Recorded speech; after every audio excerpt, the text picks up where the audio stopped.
Bismillahirrahmanirrahim. Assalamualaikum warahmatullahi wabarakatuh. Jumpa lagi di channel YouTube Rivanesta. Masih di sudut edukasi, belajar mudah dan menyenangkan. Bagaimana kabar adik-adik sekalian, khususnya siswa-siswi kelas 3? Semoga hari ini kita semua dalam keadaan sehat, karena dengan kondisi yang sehat pastinya kita bisa melakukan berbagai kegiatan yang kita inginkan. Dan dengan kondisi yang sehat pula, kita bisa belajar bersama untuk membahas soal-soal dari buku penilaian Bu Pena untuk SD atau MI kelas 3 ya. Yang mana kali ini kita akan membahas latihan soal di tema 7 ya, perkembangan teknologi, subtema 3 ya. Jadi mungkin yang masih ketinggalan pembahasan video sebelumnya bisa dilihat di playlist ya, Bu Pena kelas 3. Oke adik-adik sekalian, langsung saja kita menuju ke soal yang akan kita bahas kali ini. Ada di halaman 73, latihan soal subtema 3 ya, tema 7. Kita mulai dari yang pertama, yaitu muatan bahasa Indonesia KD 3.6. Bacalah teks berikut untuk menjawab soal nomor 1 sampai 3. Kentungan merupakan alat pemukul yang terbuat dari batang bambu atau kayu jati. Pada masa sebelum masuknya teknologi informasi, kentungan berfungsi sebagai alat komunikasi. Jika dibunyikan, kentungan dapat dijadikan sebagai penanda waktu ibadah, penanda bahaya, atau sekedar alarm. Pertanyaan yang pertama, makna kata yang dicetak tebal adalah, makna kata komunikasi ya. Komunikasi itu artinya adalah pengiriman dan penerimaan pesan. Jadi jawabannya adalah yang A ya, untuk yang nomor 1. Dan nomor 2, maksud pernyataan yang dicetak miring adalah yang dicetak miring ini ya. Jika dibunyikan, kentungan dapat dijadikan sebagai penanda waktu ibadah, penanda bahaya, atau sekedar alarm. Nah, itu yang dicetak miring lah. Maksudnya apa? Maksudnya adalah kentungan itu dibunyikan ketika ada bahaya. Sebenarnya ini tidak hanya ada bahaya, jadi dapat dijadikan sebagai penanda atau pemberi informasi. Tapi karena di sini yang paling mendekati atau yang paling tepat adalah yang C. Kalau yang A itu kentungan dibunyikan berarti keadaan kampung selamat. Nah, belum tentu ya. Kemudian yang B, kentungan dibunyikan ketika ada pesta pernikahan. Nah, di situ tidak ada informasi seperti itu. Jadi yang paling mendekati itu adalah yang C. Kentungan dibunyikan ketika ada bahaya. Kita lanjut ke nomor 3, tentukan kalimat utama teks tersebut. Nah, ini kalimat utamanya ini terletak di akhir ya, di akhir paragraf, yaitu jika dibunyikan, kentungan dapat dijadikan sebagai penanda waktu ibadah, penanda bahaya, atau sekedar alarm. Nah, sebenarnya kalau yang paling tepat itu adalah fungsi dari kentungan ya, sebagai alat komunikasi. Tetapi di situ karena di depannya ada kata pada masa sebelum masuknya dan terletak di tengah. Nah, biasanya kalau untuk adik-adik sekalian, khususnya siswa-siswi kelas 3, itu biasanya kalimat utama itu kalau tidak ada di depan atau di awal paragraf, juga di akhir, biasanya di awal. Tapi karena di kalimat pertama ini kurang begitu terkait ya, maka kita ambil yang di akhir. Jadi kalimat utamanya itu adalah jika dibunyikan, kentungan dapat dijadikan sebagai penanda waktu ibadah, penanda bahaya, atau sekedar alarm itu ya. Jadi yang namanya kalimat utama itu harus satu kalimat utuh ya, tidak boleh ada yang terpotong. Nih adik-adik saya tuliskan untuk yang nomor 3. Jadi jika dibunyikan, kentungan dijadikan sebagai penanda waktu ibadah, penanda bahaya, atau sekedar alarm. Lanjut ke soal berikutnya nomor 4, tuliskan makna kata informasi. Informasi itu artinya apa atau maknanya apa? Informasi itu artinya adalah pemberitahuan atau berita tentang sesuatu. Nah, itu adalah informasi. Lanjut ke nomor 5, buatlah kalimat menggunakan kata-kata berikut. Yang A, komunikasi. Yang B, telepon genggam. Nah, kalimatnya nih dengan menggunakan kata komunikasi. Kentungan merupakan alat komunikasi tradisional. Kemudian yang B, dengan menggunakan kata telepon genggam. Telepon genggam merupakan salah satu alat komunikasi. Nah, ini adik-adik, mungkin adik-adik bisa membuat kalimat sendiri, bebas ya. Ini hanya sekedar referensi ya, kalau mau dibuat seperti ini. Kita lanjut ke muatan pelajaran berikutnya, ada muatan pelajaran SBDP. KD 3.1 nomor 1, berikut yang merupakan unsur rupa pada karya dekoratif adalah, nah jawaban yang paling tepat adalah titik ya. Ini ada di halaman ya, atau di materi sebelumnya ya. Unsur rupa itu ada titik. Kemudian yang nomor 2, unsur rupa dapat disusun berulang hingga membentuk sebuah, jawabannya adalah pola. Nah di sini udah saya tuliskan ya adik-adik, jawabannya adalah pola. Kemudian nomor 3, apa yang disebut dengan warna primer? Jelaskan, ini juga ada di materi tapi udah saya salin ya adik-adik. Yang disebut dengan warna primer adalah warna dasar yang digunakan untuk menghasilkan warna sekunder. Nah itu ya, warna primer adalah warna dasar yang digunakan untuk menghasilkan warna sekunder. Sekarang nomor 4, tulislah 2 warna sekunder lah, warna-warna sekunder. Ini saya tuliskan semua ya, yang ada di materi ada 4. Nah di sini adik-adik bisa tuliskan 2 saja boleh ya, karena diminta 2. Ada hijau, oranye, toska, dan krem. Itu adalah warna-warna sekunder. Kita lanjut ke nomor berikutnya, nomor 5, gambarlah 2 pola sederhana. Ini sebenarnya ada di halaman 61 kalau tidak salah ya adik-adik. Ini saya contohkan seperti ini ya, ini 2 pola sederhana. Ini yang pertama, ini yang kedua ya, ini adalah 2 pola sederhana.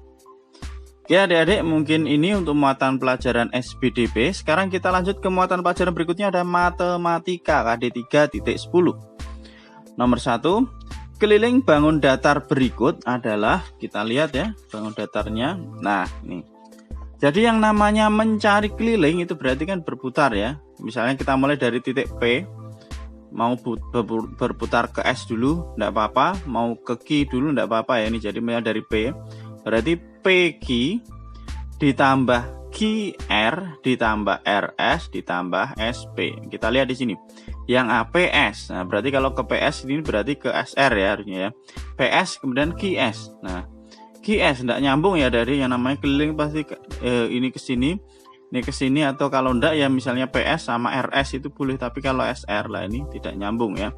Kemudian yang BPQ sama QS, PQ boleh, QS-nya kalau ada QS-nya salah, berarti jawabannya yang paling tepat adalah yang C ya, PQ ya, betul. QR, nah ini berarti panjang PQ ditambah panjang QR ya, tambah RS ya, panjang RS ditambah PS atau SP ya, betul. Jadi jawabannya yang paling tepat adalah yang C. Lanjut ke nomor 2, keliling bangun datar berikut adalah, nah untuk mencari keliling ini dalam bentuk persegi satuan ya.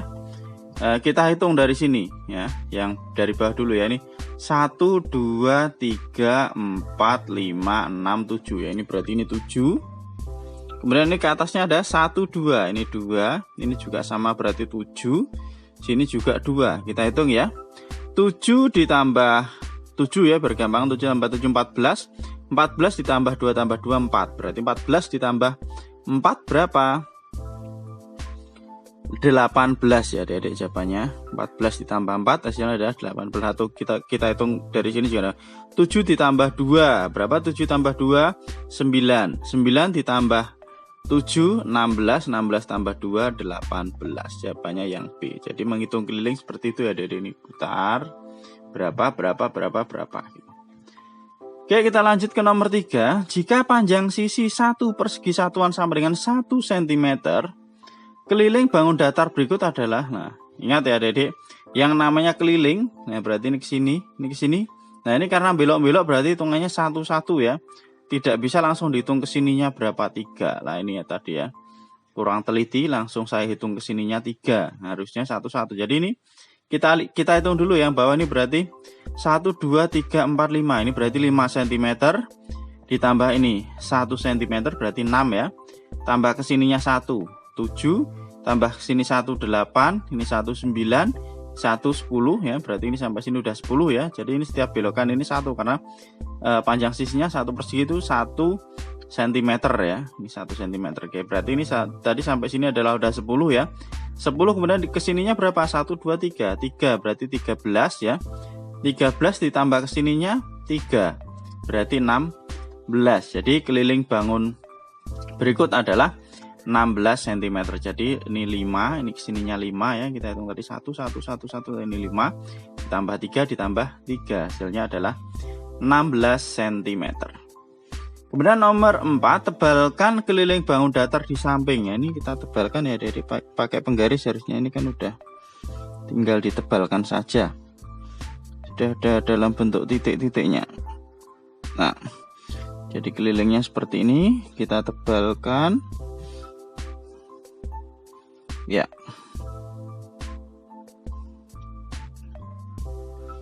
Pakai penggaris harusnya bisa lebih bagus ya Adik-adik. Nah, ini sudah saya tebalkan seperti itu. Jadi tugasnya hanya menebalkan saja.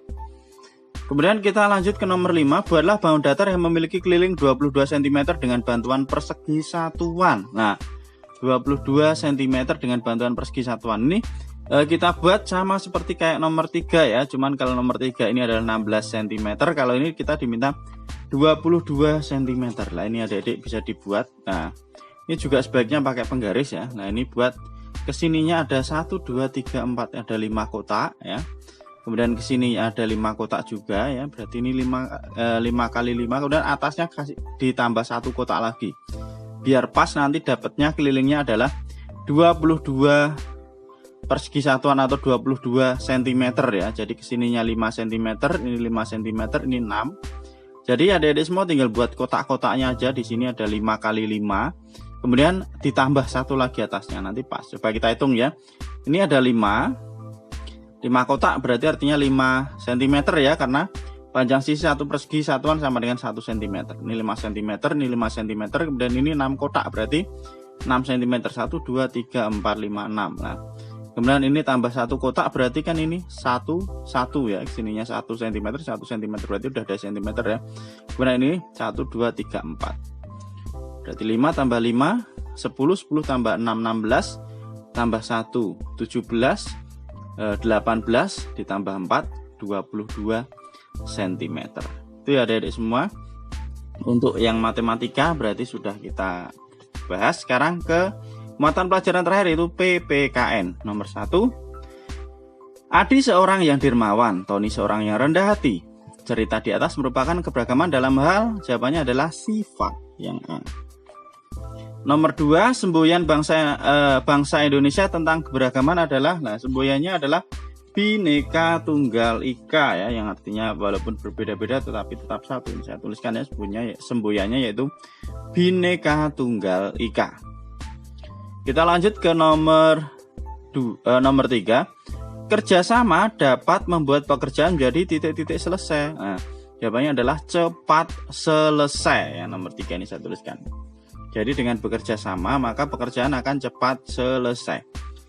Nomor 4, tuliskan 5 contoh suku bangsa yang ada di Indonesia ya. Ada banyak sekali ya. Ini karena kita tinggalnya di Pulau Jawa, ini saya tuliskan banyak yang ada di Jawa ya. Mungkin kalau adik-adik semua di luar Jawa, entah itu di Sumatera atau di Kalimantan atau di Papua, bisa dituliskan yang kalian mudah ya. Jadi ini di Pulau Jawa itu ada suku Jawa, ada Sunda, ada Betawi, ada Baduy juga sebenarnya, ada suku Tengger, ada suku Samin. Nah, di Jawa sendiri ada banyak. Ini saya tambah di Sumatera ada suku Batak. Kemudian di Kalimantan ada suku Dayak. Ini karena diminta 5, saya sudah tuliskan 5 ya adik-adik. Nanti mungkin kalau adik-adik mau nambahkan boleh sesuai dengan yang adik-adik tinggali. Kita lanjut ke soal nomor 5. Bagaimana cara menghargai perbedaan pendapat dengan temanmu di tempat bermain? Cara menghargainya adalah ini. Dengan menumbuhkan sikap toleransi serta menghormati antar teman. Ya, itu ya adik-adik. Jadi untuk latihan soal di tema 7 subtema 3 sudah kita bahas. Kemudian untuk pembahasan selanjutnya tetap ikuti terus di channel YouTube Rivanista ya. Terima kasih sudah meluangkan waktu untuk belajar bersama. Mohon maaf apabila ada kekurangan, silahkan pertanyaan atau saran bisa dituliskan di kolom komentar untuk kita diskusikan bersama-sama. Jangan lupa untuk selalu berdoa agar diberikan kemudahan dan kelancaran di setiap kegiatan yang kita lakukan. Saya rasa cukup sekian untuk pertemuan kali ini. Sekali lagi mohon maaf apabila ada kekurangan. Saya akhiri. Assalamualaikum warahmatullahi wabarakatuh.